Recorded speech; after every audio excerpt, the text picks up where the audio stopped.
नमस्कार किसान साथियों, आप सब जानते हैं कि वीडियो के माध्यम से विभिन्न कानूनी पहलुओं और प्रावधानों के बारे में हम आपके साथ चर्चा करते हैं, जानकारी साझा करते हैं ताकि कानूनों की वो जानकारी जीवन में कहीं ना कहीं आपके काम आए। आज के इस वीडियो में गन्ना किसानों से जुड़े एक महत्वपूर्ण और अहम कानून और कानूनी प्रावधान के बारे में चर्चा करेंगे। आपने अक्सर किसानों को, जो गन्ना किसान है, जब मिल की तरफ उनका बकाया होता है, ये कहते सुना होगा कि गन्ना किसानों का जो बकाया है वो दिलवाना सरकार की जिम्मेवारी है, प्रशासन की जिम्मेवारी है। अगर उसमें कोई देरी होती है तो ब्याज का प्रावधान है। आखिरकार वो कौन सा कानून है जिसके तहत गन्ना किसानों का बकाया दिलवाने की जिम्मेवारी सरकार की है, प्रशासन की है, और किस प्रशासन की जिम्मेवारी है, ब्याज के प्रावधान क्या है, उस कानून के बारे में आज की इस वीडियो में चर्चा करेंगे। संक्षेप में हमारा जानने का प्रयास रहेगा कि वो कानूनी पहलू, प्रावधान जो सीधे तौर पर गन्ना किसानों से जुड़ा है वो क्या है। अगर हम कानून की बात करें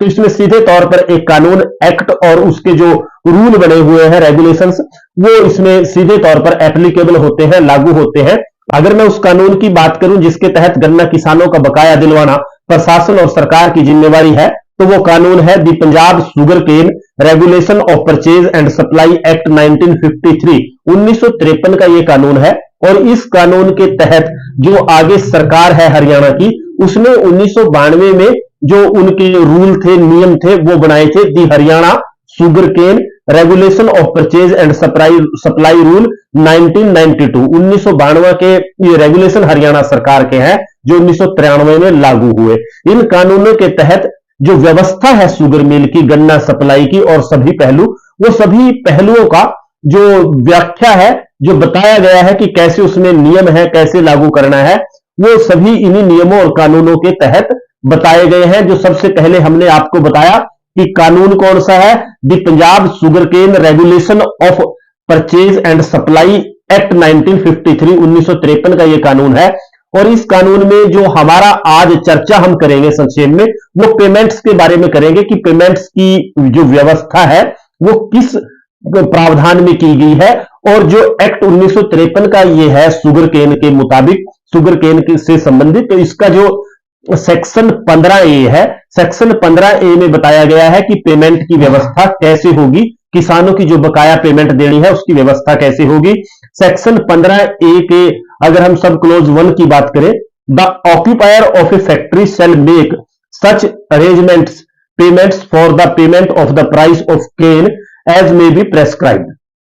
कि जो यह व्यवस्था बताई गई है इसके मुताबिक जो गन्ना किसानों का बकाया है उसको दिलवाने की व्यवस्था जो शुगर केन फैक्ट्री होगी, मिल होगा, वो करेगा। कैसे करेगा, इसमें 2 में बताया, as soon as cane is supplied to a factory, जैसे ही गन्ना किसी मिल में जाता है, फैक्ट्री में जाता है, the occupier of such factory shall be liable to pay the price of the cane so supplied,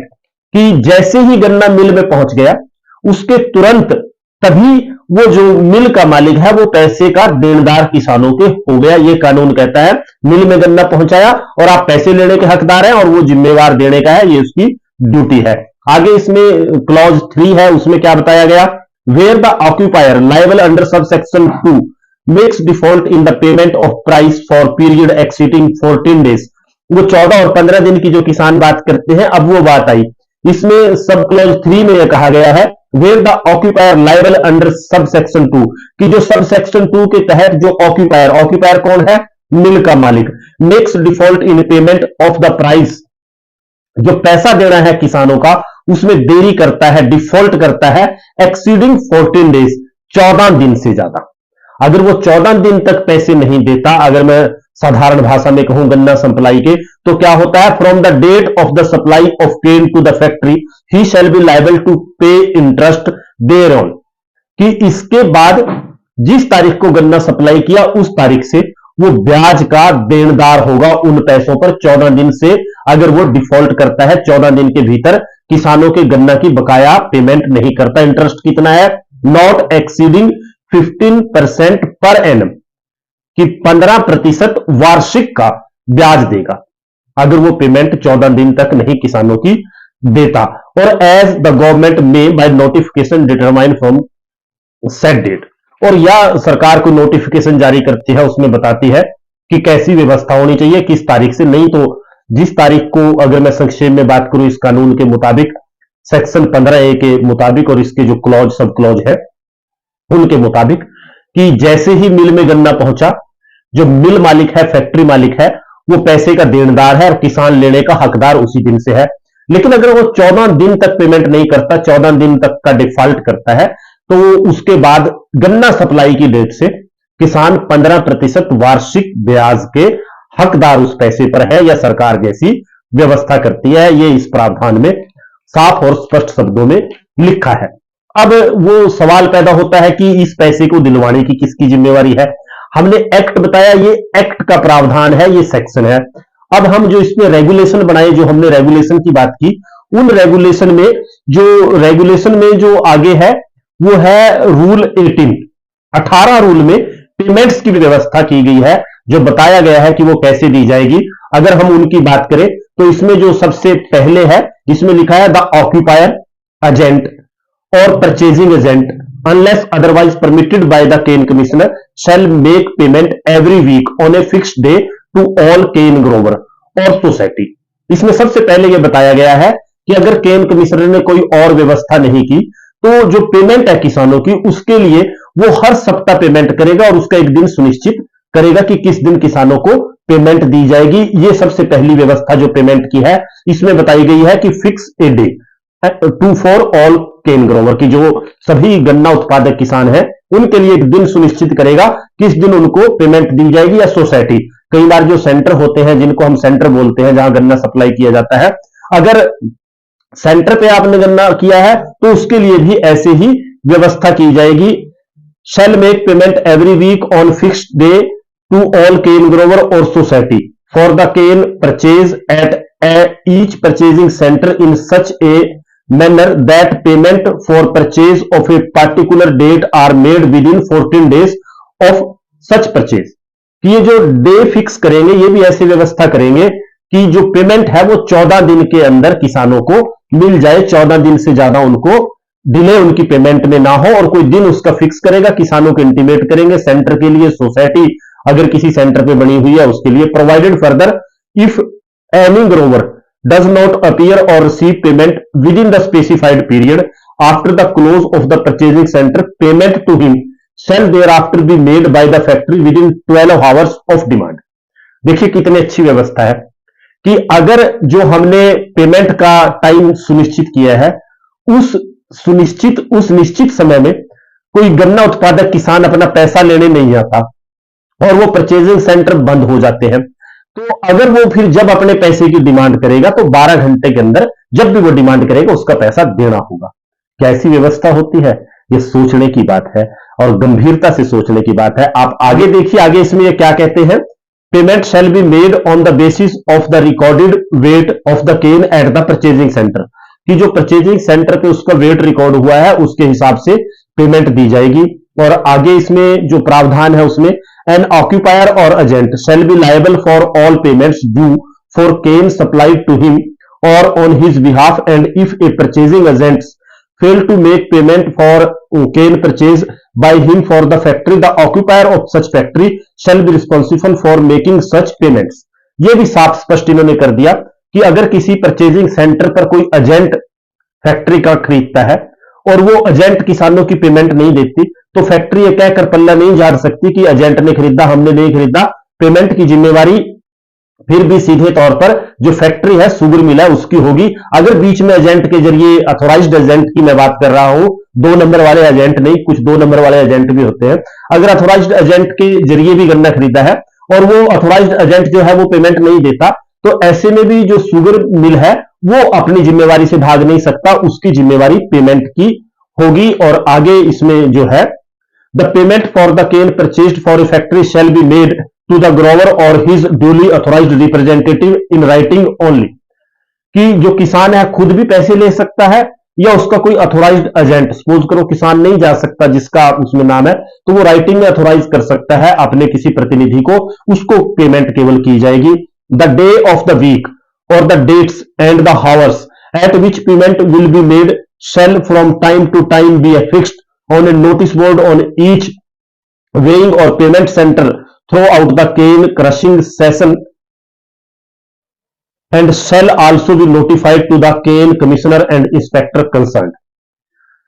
अब आप जो पेमेंट की व्यवस्था करते हैं, डेट, टाइम, हावर्स, कि कितने बजे, कहां, किस स्थान पर आप पेमेंट देंगे, इसको भी आपने डिटेल में नोटिफाई करना होगा, किसानों को बताना होगा, और इसको केन कमिश्नर को आपको उसको भी सूचित करना होगा कि हमारी पेमेंट की ये व्यवस्था है, ये टाइम है और ये हमारी व्यवस्था है, या जो इंस्पेक्टर कंसर्न है उसको ये व्यवस्था सीधे तौर पर बतानी होगी। और जो आप जिस विषय को लेकर हमने वीडियो बनाया जो महत्वपूर्ण है, वो प्रावधान अगर मैं उसकी बात करूं, अगर पेमेंट 14 दिन में भी नहीं होती, किसान की डिमांड पर भी नहीं होती, तो उसकी व्यवस्था क्या होगी? उसकी व्यवस्था जो हम कह रहे हैं कि प्रशासनिक अधिकारी जिम्मेवार हैं, वो कहां और कैसे जिम्मेवार हैं, अगर मैं उसकी बात करूं तो उसमें सीधे तौर पर the cane commissioner shall forward to the collector a certificate under his signature specifying the amount of arrear on account of price of cane plus interest, कि केन कमिश्नर जो है वो एक सर्टिफिकेट अपने हस्ताक्षर के साथ जारी करेगा, उसमें कितना पैसा है बकाया और कितना उसके ऊपर ब्याज है, ये उसमें ऐड करेगा, उसमें स्पेसिफाई करेगा। If any due from the occupier और agent and the collector on receipt of such certificate, कि अगर किसानों का कोई एजेंट या फैक्ट्री की तरफ बकाया रहता है, व्यवस्था आप समझ लीजिए, तो उसमें केन कमिश्नर एक सर्टिफिकेट जारी करेगा, उसमें बताएगा कितना पैसा बकाया है और इतना इसके ऊपर इंटरेस्ट बनता है, ये सर्टिफिकेट जारी करेगा। और इस सर्टिफिकेट को क्या करेगा? एंड द कलेक्टर, और इस सर्टिफिकेट को वो क्या करेगा? And the collector on receipt of such certificate shall proceed to recover from such occupier or agent the amount specified therein as if it were arrears of land revenue। फिर बात घूमकर वहीं आ गई कि केन कमिश्नर जो certificate जारी करेगा उसमें सारी व्यवस्था बताएगा कि कौन ऑक्यूपायर है या जो फैक्ट्री मालिक है वो कितना उसके पास बकाया है, कितना ब्याज है, और ये सर्टिफिकेट वो कलेक्टर को जारी कर देगा और कलेक्टर उसको सीधे शब्दों में मैं कहूं कि लैंड रेवेन्यू को जैसे उगाही की जाती है, जैसे वसूल किया जाता है, वैसे वसूल करेगा। ये चीजें हमने कनेक्ट करनी है, कहां जुड़ रही हैं? हमने किसानों से जो ऋण रिकवरी का मामला था, बैंक के एजेंट के तौर पर प्रशासनिक अधिकारी, एसडीएम, कलेक्टर काम करते हैं, वही व्यवस्था यहां शुगर मिल के मामले में है कि केन कमिश्नर सर्टिफिकेट जारी करेगा और कलेक्टर रिकवर करके देगा एरियर्स ऑफ लैंड रेवेन्यू। एक कानून लागू करने वाला एक, प्रावधान एक, लेकिन लागू होता नहीं। मुझे बताएं कितने किसानों का लैंड रेवेन्यू के एरियर के तौर पर जो पैसा है मिल की तरफ से रिकवर करके उनको दिलवाया गया? शायद आपको ढूंढने से भी कोई उदाहरण ऐसा मिलेगा नहीं, लेकिन अनेकों, सैकड़ों, हजारों आपको ऐसे उदाहरण मिलेंगे जहां जो बैंकों का पैसा है वो किसानों से एरियर्स ऑफ लैंड रेवेन्यू के तरीके से वसूल करके एसडीएम, कलेक्टर या अधिकारियों ने दिलवाया है, कुर्की किसानों की जमीनों की करवाई है। यही विषय पर आपसे चर्चा करनी थी। मामला शुगर मिल का है, मामला किसानों से ऋण की रिकवरी का है, अधिकारी एक है, कानून बनाने वाले एक है, लागू करने वाले एक है, लेकिन दोहरा तरीका क्यों अपनाया जाता है? जब किसान का पैसा शुगर मिल से रिकवर करना होता है तो वही अधिकारी कहीं ना कहीं अपने उस कर्तव्य से,